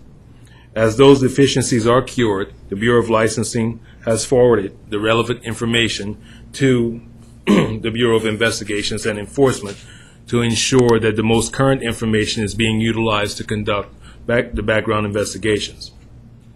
As it stands today, it is the consensus of BIE and OEC that the Lawrence County project has more unanswered questions than it did approximately 1 year ago, when I gave my last update to the board. A very optimistic completion time frame by BIE, based upon the information currently in our possession, is 12 months. However, This is dependent upon what is uncovered during the background investigation process. A cursory review of the submitted documents illustrate a funding source for the project that is not traditional. The control and ownership structure of the project changes at different stages based upon conditions. The funding for the project has the potential to change at different stages, and all agreements are not in final form, and some have not yet been executed, and some contain conditions that will potentially require additional agreements and amendments. There are a number of moving parts and a number of unknown variables that have to be addressed before I can give the board any logical estimated completion time frame. I can say that Condition 2, with regard to the application of Mr. Procacci, Merit Gaming Group, and its principals, that information was submitted in a timely fashion. BIE is almost done with those background investigations, and draft final reports of those reports of investigations have been completed by the BIE agents and are with their supervisors for review. If we were only dealing with Procacci and Merit Gaming, I would estimate that we could probably, in a traditional funding mechanism, we could probably be done with this. Probably could be before the board by July or August at the latest. But given that we're not dealing with that, it's estimated that it's going to take longer.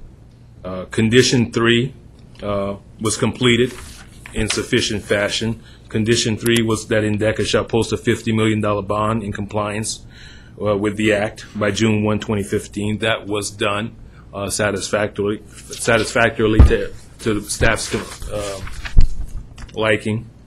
Condition 4 was that INDECA shall demonstrate approval of a change of structure and licensing by the Harness Racing Commission prior to November 20th. That was completed in a sufficient fashion. The Harness Racing Commission did grant them an additional time frame in order to provide certain information and get certain things done. So that was done in a satisfactory time frame and fashion. Condition 6 was that INDECA, beginning on July 15, 2015, and continuing the first month thereafter, provide monthly updates to the Office of Enforcement Counsel and the Office of Chief Counsel. That was done up until October 30th, 2015.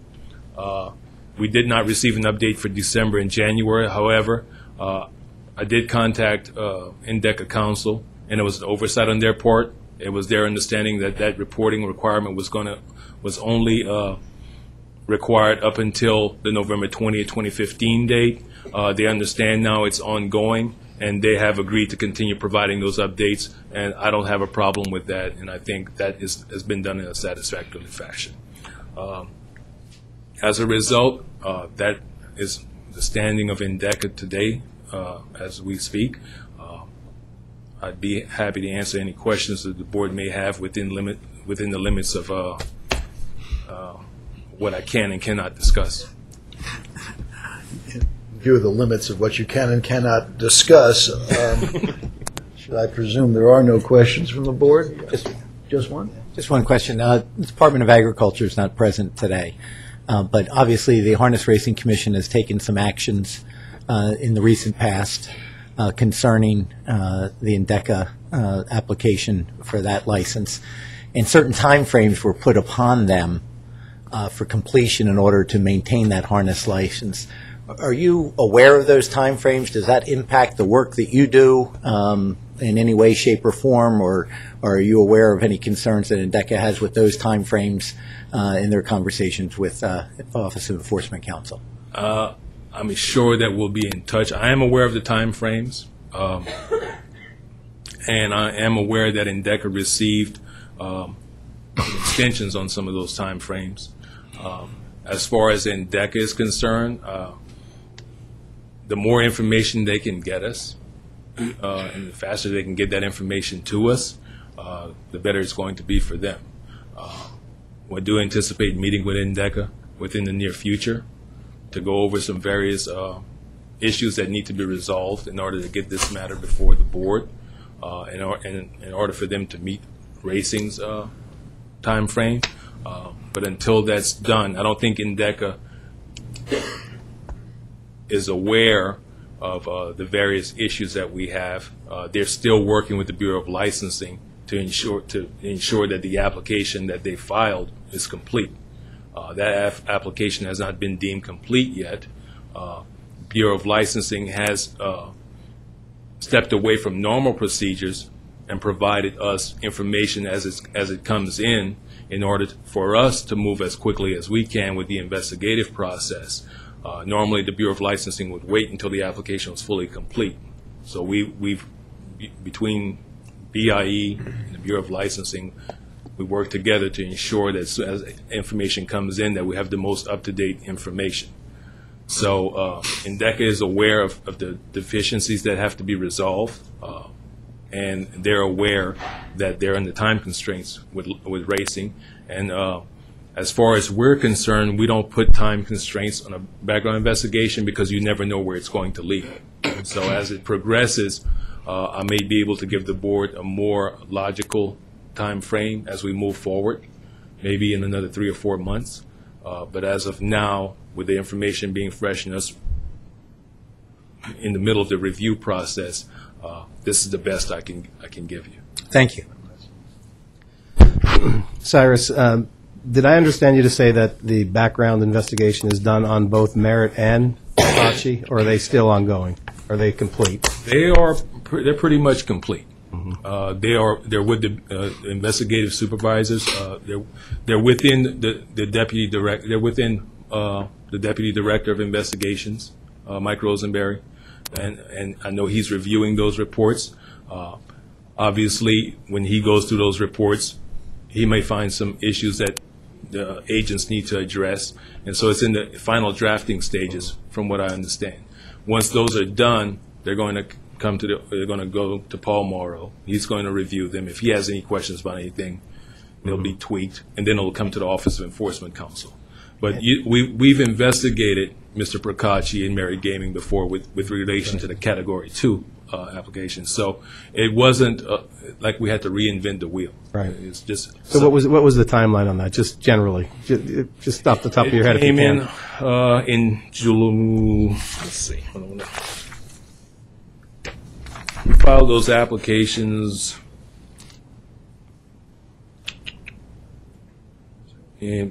by June. Okay. So we are in January. So that's about a 6-month, 7-month time frame. And generally, what is that turnaround? And what I'm getting at is, I'm just trying to figure out the timeline on this. And I know every background check will be different.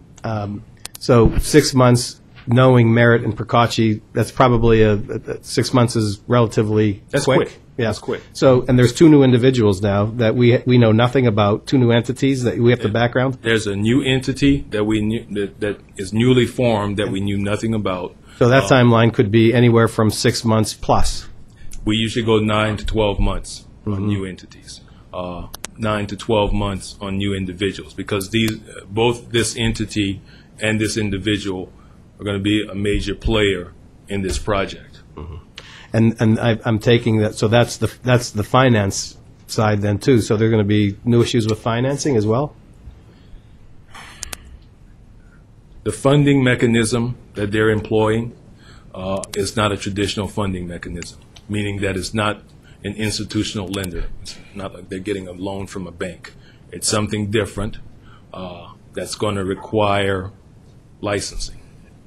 And that's the best I can give you right now without going into any detail. And until we look at that entity and that individual, we don't know if there will be other licensing ramifications to other entities and individuals. Okay. Thank you. Other questions at the moment? Thanks, Cyrus.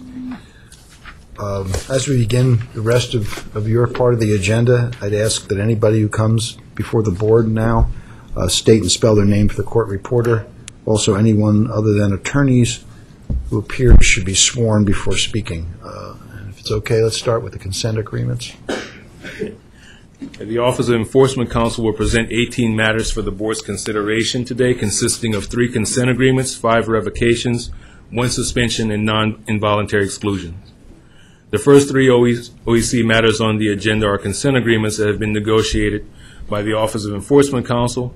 The first consent agreement will be presented by Assistant Enforcement Counsel Cassandra Finstermaker. Good morning, Chairman Barish, members of the board. My name is Cassandra Fenstermaker, Fenstermaker. The first matter we have for your consideration today is a consent agreement between non-gaming registrant AC and the Office of Enforcement Counsel. In February of 2007, AC was granted a non-gaming employee registration related to employment at Harrah's Philadelphia Casino and Racetrack. In October of 2012, while still a licensee of the board, AC requested placement on the board's self-exclusion list for the period of a lifetime. At that time, AC acknowledged and agreed that although he was permitted to complete his employment activities and responsibilities at Harrah's, he was prohibited from engaging in gaming activities at Commonwealth casinos.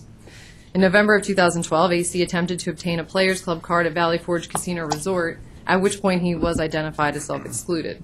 At that time, AC was issued a warning letter by the Office of Enforcement Counsel notifying him that future violations of the terms of his self-exclusion could result in a suspension or revocation of his registration. On July 1st, 2015, AC was discovered on the gaming floor at Sugar House Casino when the slot machine he was wagering at registered a jackpot. As a result of the violation, the Office of Enforcement Counsel and AC entered into a consent agreement in which AC agrees to have his non-gaming employee registration suspended for a period of 5 consecutive calendar days. The Office of Enforcement Counsel requests that the board approve the consent agreement between the Office of Enforcement Counsel and AC as presented today, and I'd be happy to answer any questions that you might have. I presume Mr. or Ms. AC is not present? Not to my knowledge. Okay, then. Questions or comments from the board? May I have a motion? Mr. Chairman, I move that the board issue an order to approve the consent agreement between the Office of Enforcement Counsel and AC as described by the Office of Enforcement Counsel. Second. All in favor? Aye. All opposed? Motion's adopted. Thank you. The next matter that we have on the agenda is a consent agreement between the Office of Enforcement Counsel and Holdings Acquisition LP doing business as Rivers Casino. Assistant Enforcement Counsel Kim Adams will present the matter for the board's consideration.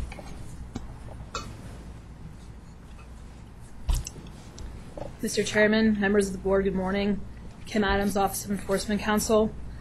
The next consent agreement for your consideration is between the Office of Enforcement Counsel and Rivers Casino, whereby Rivers is acknowledging that in failing to properly address an automatic shuffler air light, Rivers tables games personnel's actions compromise the integrity of table game play of blackjack for 24 minutes and 64 hands, potentially compromise the integrity of table game play of blackjack for 1 hour and 13 minutes and 147 hands.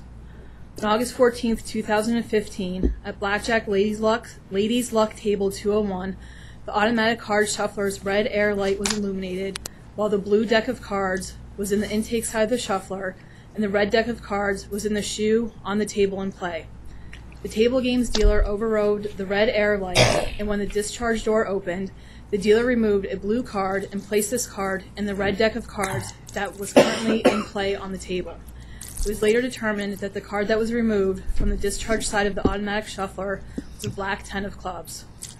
After the blue card 10 of clubs was added to the red deck that was currently in play, the dealer dealt 50 hands of blackjack over a 20-minute period, wherein the red air light on the shuffler would blink and the dealer would override the air light by pushing the green light button.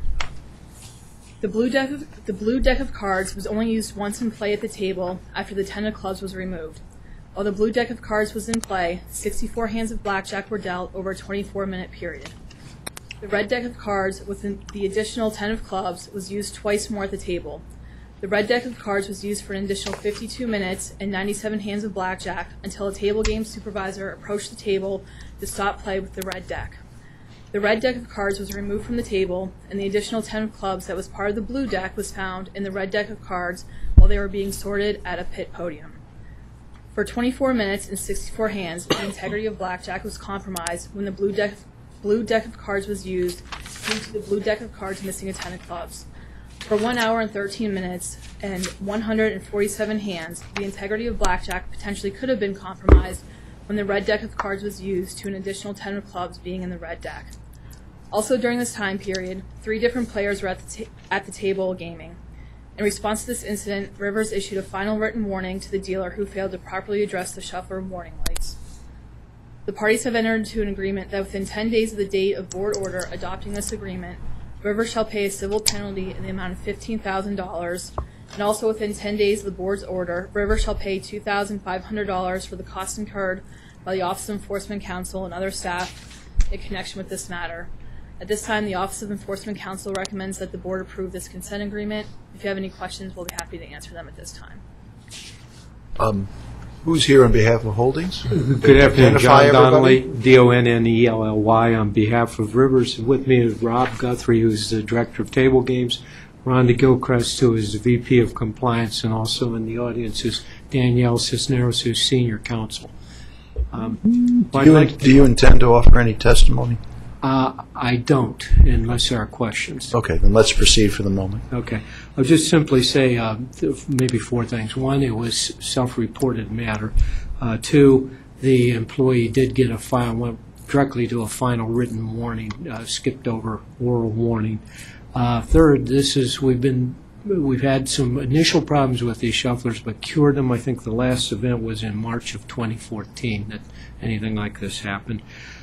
In fact, the blue card was never hit in the dealing, so no one won or lost because of this additional card being in there. And since then, there's been new procedures instituted, which is the BIE is aware of, that Mr. Guthrie has instituted, which makes it essentially forbidding the dealers from touching the shuffling machine at all. So human error happens. We're here to acknowledge it and pay the fine. Are there any questions or comments from the board? Quick comment, Mr. Chairman. Thank you, Mr. Donnelly, for the explanation. I am glad to hear that, this individual skipped over the first oral warning and went right to a final written warning. Based on the number of hands that were played, that is a pretty egregious violation as far as I'm concerned. To continue to hit the red light and continue to play when he should have known, based on your protocols, your training, that there was something wrong. So, short of dismissal, which probably would have made me even happier, but final written warning will suffice. So thank you. You have a motion? Yes, Mr. Chairman, I move that the board issue an order to approve the consent agreement between the Office of Enforcement Counsel and Holdings Acquisition Co. LP as described by the Office of Enforcement Counsel. Second. All in favor? Aye. All opposed? Motion's adopted. Thank you. Mr. Chairman, if I may just address a moment the Sugar House report that Kevin gave earlier. On behalf of Sugar House, they're very happy this second phase is underway and almost done. Staff's been great. I mean, a lot of this was done over right before after Christmas and before New Year. So I want to kind of give them a pat on the back and so on. So thank you. Thank you very much. Thank you. Next matter that we have on the agenda is a consent agreement between the Office of Enforcement Counsel and Sands Bethworks Gaming, LLC. Assistant Enforcement Counsel Michael Rowland will present the matter for the board's consideration.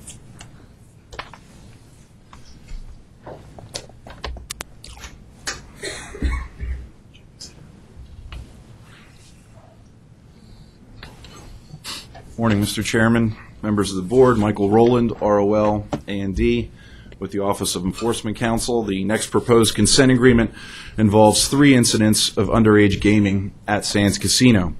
Count 1, on August 29, 2015, the Bureau of Casino Compliance was notified by Sands Surveillance that an underage individual, Manuela Disla, age 20, was permitted access to the gaming floor by security. When challenged for identification, Ms. Disla presented a New York Gray Cadets credential, which is not considered a valid form of identification to enter a casino in the Commonwealth of Pennsylvania. Security examined the credential, and then she was permitted to enter the gaming floor. Ms. Disla walked around the casino floor with her parents and gamed at one slot machine before exiting through the market entrance exit. Ms. Disla was discovered to be underage when she was challenged for identification after trying to re-enter the gaming floor. After being denied entrance, she explained she had been previously allowed to enter the gaming floor and had been given an adult wristband. Ms. Disla stated she was not trying to intentionally deceive anyone, but was unaware of the legal age to enter a casino in Pennsylvania. Ms. Disla was not observed consuming any alcoholic beverages while on the property, and she was on the gaming floor for approximately 1 hour and 50 minutes. This incident was self-reported by Sands. The second count occurred on August 17, 2015, when the Bureau of Casino Compliance was notified by Surveillance Department of a possible underage patron providing false identification at the casino market entrance. Security identified an underage patron as Yael Zhang, age 19, and security reported that Mr. Zhang had gained entry to the casino floor earlier that day using a false identification belonging to a 54-year-old. A review of the video surveillance presented Mr. Zhang arriving at the casino bus entrance and being challenged by security. Security was observed scanning the identification, and Mr. Zhang was permitted to enter into the casino. Mr. Zhang's false identification was discovered as he attempted to re-enter the casino for the fourth time at the Market Street entrance. Mr. Zhang became agitated and aggressive toward security, and eventually security was observed taking Mr. Zhang to the ground and detaining him.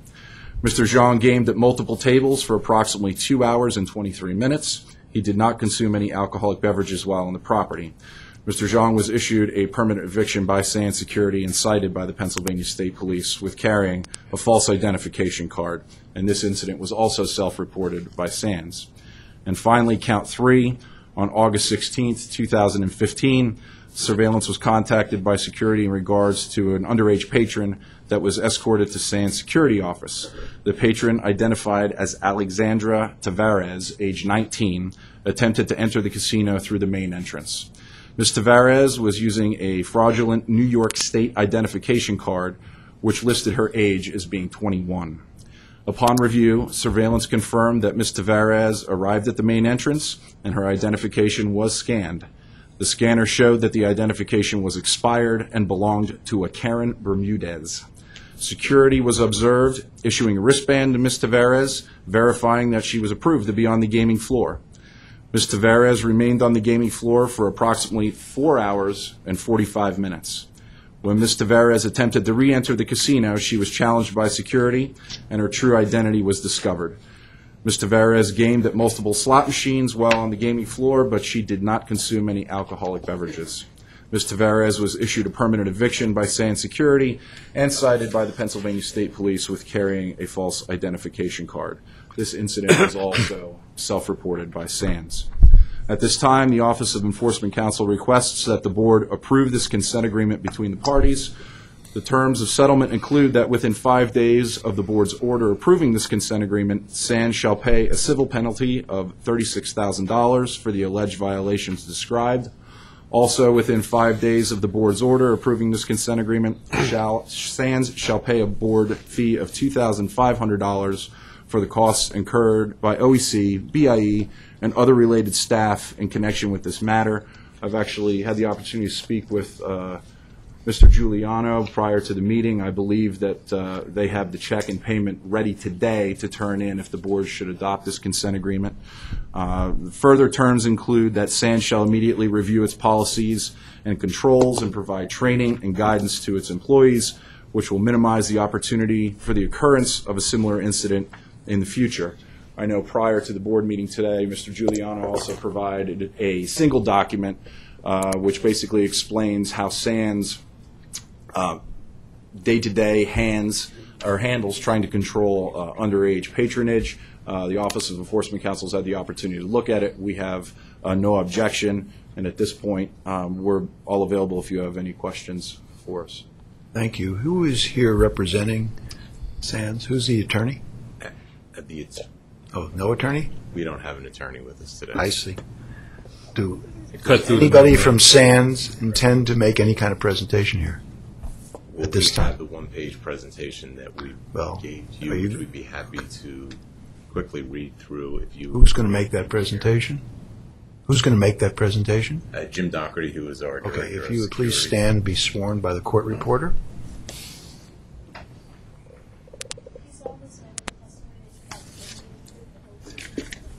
I do. Thank you. Proceed.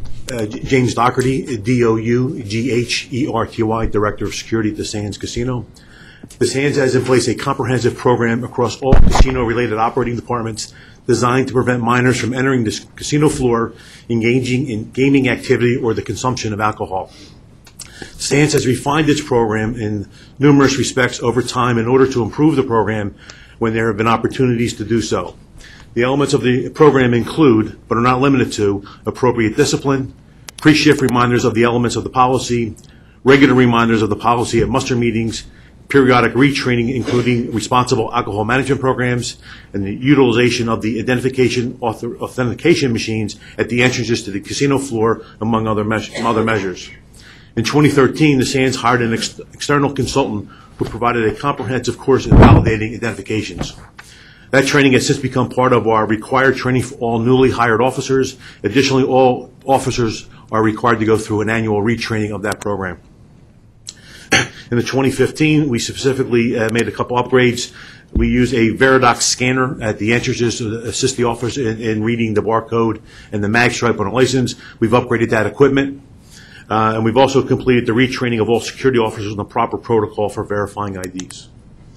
As a result of the preventive measures undertaken by the Sands security officers have conducted 697,000 identification checks, and we've turned away over 8,000 individuals for not having proper identification. To state it another way, the Sands security office completed an average of 1,910 identification checks per day in 2015. We've also scheduled to replace all of the stanchions and all of our entrances with a gate system to help eliminate some of the issues we have with people trying to sneak on their stanchions. Thank you. Are there any comments from the board? Yes. Thank you, Mr. Chairman. I have a couple of questions. In executive session, we were particularly troubled by the 19-year-old showing a 54-year-old ID. So, Mr. Rowland, was that a picture ID, if you recall? I believe it was a picture ID.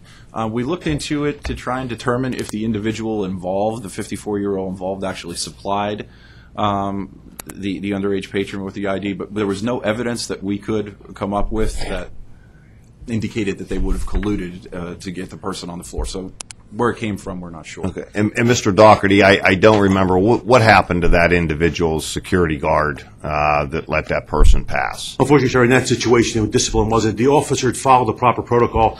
I'll let you check, I think the ID, Mike, that was presented, we had the date of birth of 1990. No? I don't think so. My apologies. I thought that's the license that we were looking at for this incident. Yeah. No, there was one incident as Mr. Rowland specified that it was a 54-year-old ID, the ID of a 54-year-old, I should say. This would have been the matter of Yael Zhang was the underage patron at the time. Is that the one you're looking at, Mr. Doherty? I mean, again, if there's a discrepancy, we can get to the bottom of it. I don't want to hold I everybody can certainly up. let the board know. I will double-check our files as well, but my recollection of this specific case is it was 54. All right, and I would like to know whether there was a photo and then what happened to that individual security guard. Okay? Yes, Thank sir. you. On the your new, I think you call it a Veridox scanner, does the age of the person show up from when the ID is scanned, or does it just give a green light, red light if the ID is over that of a person that's over the age of 21? No, sir. When it scans the ID, the name, the address, and the box will come up and it'll show the date of birth. Okay, so it doesn't show the age. It shows the age. It would say that you're 21. It shows the date of birth, but it doesn't show the age. In a bigger box, it would show the age, so I it gives got you that you're over right. of age. Thank you. And then a question on the gates. What do those look like? I mean, I've been up to your facility numerous times. And you employ what most casinos employ, and that is the stanchion method of entry. Is it a turnstile, or what's the gate look like? They're actually brass gates that would be waist high, Okay. with an opening right in the center that would be an automatic eye. Okay. So not only are they aesthetically a little better looking, it would help control the flow of traffic into one specific point. and really eliminate anybody other than literally jumping over the gate, which I will not eliminate. Just for the record, would you identify yourself? Mark Giuliano, Chief Operating Officer. Would you let the court reporters swear you in, please? Mark Giuliano, Juliano, Chief Operating Officer, Sands Bethlehem. And swear him in, please. I'm sorry. Just swear everybody in. I do. Thank you for that information. May I have a motion? Mr. Chairman, I move that the board issue an order to approve the consent agreement between the Office of Enforcement Counsel and Sands Bethworks Gaming LLC as described by the Office of Enforcement Counsel. Second. All in favor? Aye. All opposed? Motion's adopted. Thank you. Thank you.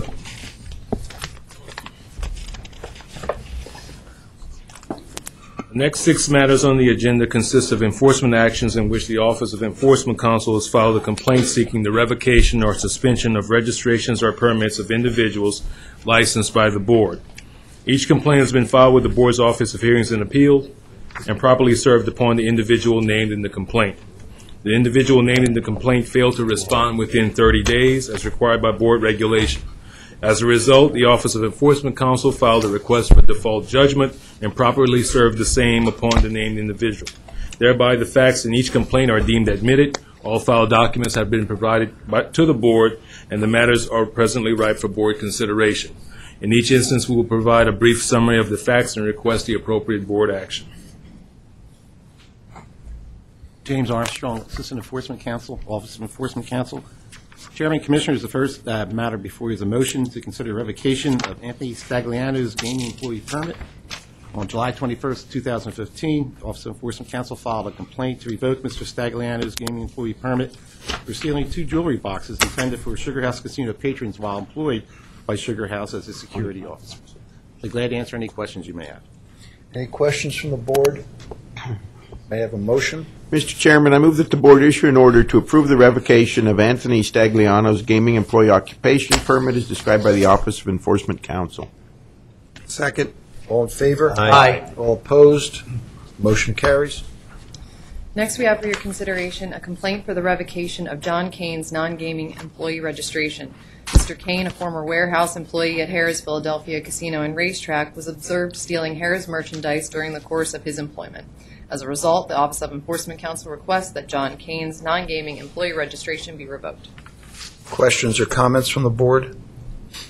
May I have a motion? Mr. Chairman, I move that the board issue an order to approve the revocation of John Kane's non-gaming employee registration as described by the Office of Enforcement Counsel. Second. All in favor? Aye. All opposed? Motion is adopted.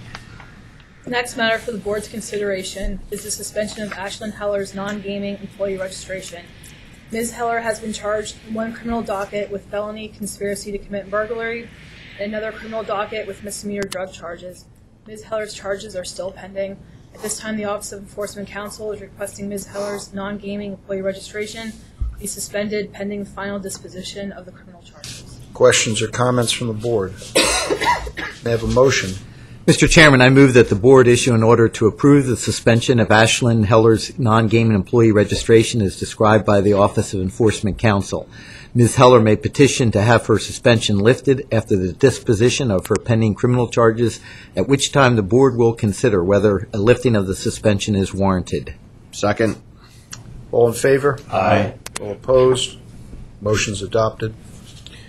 Good afternoon. John Crow for the Office of Enforcement Counsel, CROHA. The next matter before the board is a request to consider the revocation of Arvard Brown's non-gaming registration, which was issued in connection with his position as a porter at Hollywood Casino. Subsequent to Mr. Brown's termination from Hollywood Casino in April 2015, he was arrested and charged with 4 felonies and several misdemeanors in connection with an armed burglary. The Office of Enforcement Counsel now requests that the board revoke the non-gaming registration held by Arvard Brown. Questions or comments from the board? May I have a motion?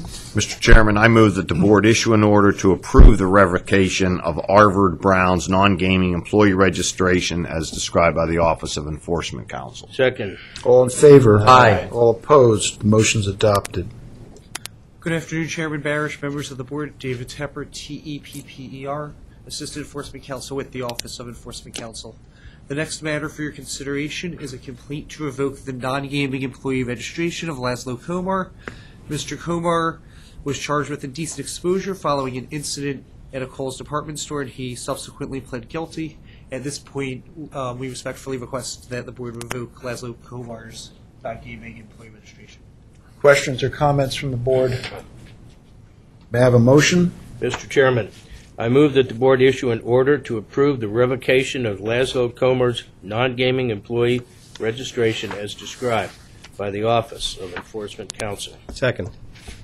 All in favor? Aye. All opposed? Motion's adopted.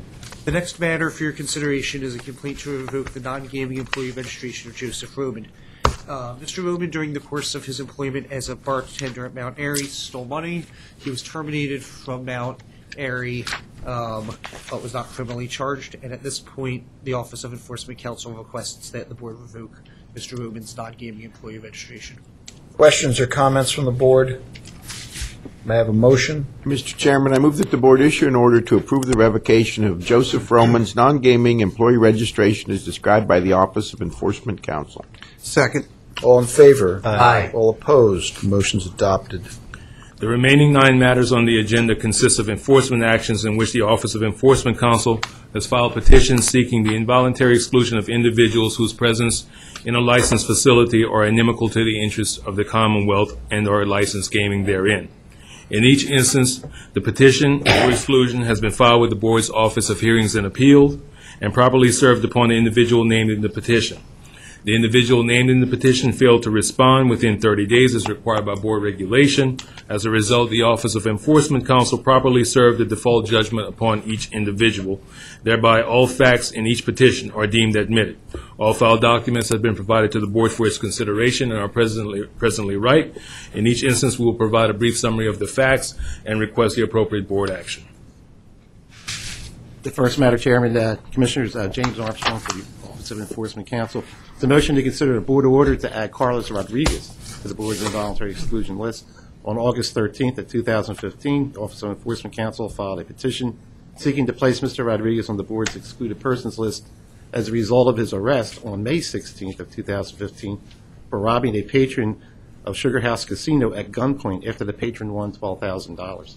Mr. Rodriguez was charged with robbery and 10 related offenses. He is presently scheduled for trial in Philadelphia Common Pleas Court on February 29th, 2016. I'll be glad to answer any questions you may have. Questions or comments from the board? May I have a motion? Mr. Chairman, I move that the board issue an order to approve the addition of Carlos Rodriguez to the PGCB involuntary exclusion list as described by the Office of Enforcement Counsel. Second. All in favor? Aye. All opposed? Motion's adopted. The next matter for the board's consideration is the placement of Kira Burgess on the involuntary exclusion list. Ms. Burgess gained access to the gaming floor while under the age of 21 and was charged and pled guilty to a summary offense under our Act. At this time, the Office of Enforcement Counsel is requesting Kira Burgess be placed on the involuntary exclusion list. Questions or comments from the board?